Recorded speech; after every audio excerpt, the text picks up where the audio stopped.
my neighbor. Actually, this is distance from my house, but I'm just here just to pick some fruit. I know it's a flower of blue ternate. Yes, I will tell you the benefits of this maybe later on. Right after this, I am picking now for I'm collecting the flowers. Then actually I'm boiling already hot water. Then I will make it make it serve as coffee as tea also. Then with the benefits of course. So make a shout out to all of you, everyone right there, and happy New Year. So let's let's take organic and be healthy this year 2021. So that's all for now, mga kalag.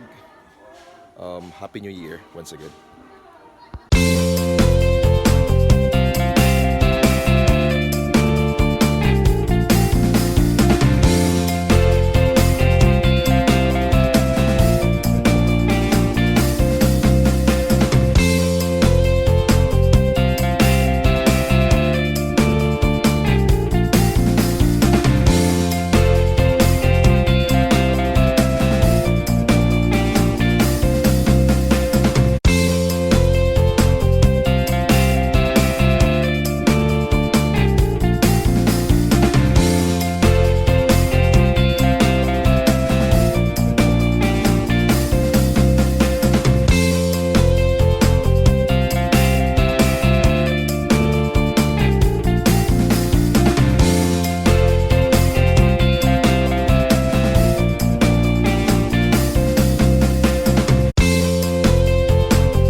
So that's it, just pour hot water and making it as a tea.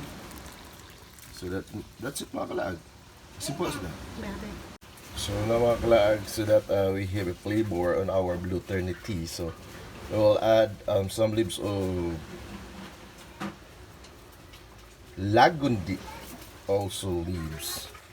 So making it is healthy tea. So that's it.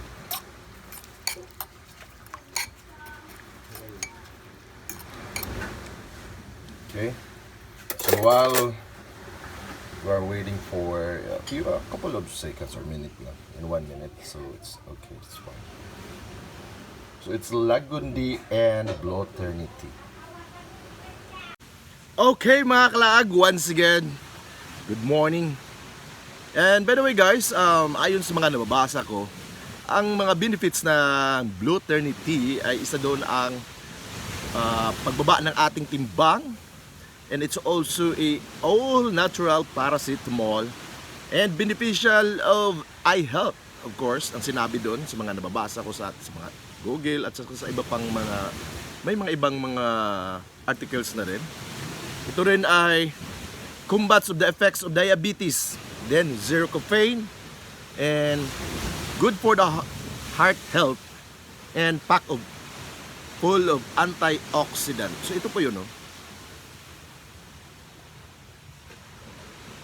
Inaluan ko siya ng Lagundi leaves para magkaroon siya na may kunting something mint. Actually, it's not really mint, but it's something, you know, can ease the esophagus. Masarap po siya. Para sa akin, it's natural. And of course, it's anti-aging, sabi nila. Pero hindi pa natin napatunayan yan kasi mga ilang beses pala akong uminom. So baka i-maintain natin pag inom natin ng tea na ito. Yan. Yung lagayan po, it is made of clay.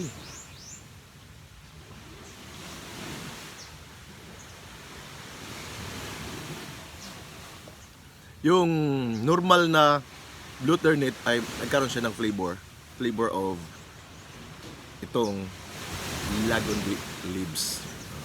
Then Lagundi din is it can help also, can prevent or can cure some respiratory disease, some cough. Pero susunod na siguro. Pero ngayon ginawa ko lang siyang flavor. So that's all. At least nagiging masaya tayo sa umaga. Ito lang po sa umaga. From the picking to the making and to the taking. So ang lahat ng ito ay ng ating mga katim. Katim Mader, Team Israel, Team Lumlum, Team Nikes, and Team Paris. And of course, ating mga ilang kaibigan na sa Pinoy Vlogger YTC, mega shoutout sa inyong lahat. And magandang umaga po. O magandang araw sa inyo, magandang gabi sa inyo. And don't forget, bagong taon, magbago na tayo. Huwag mandamay kung magbago. Pag ayaw, wag. But it's not about me, it's about the experience. Natoy Lagan. Take some more natural and organic.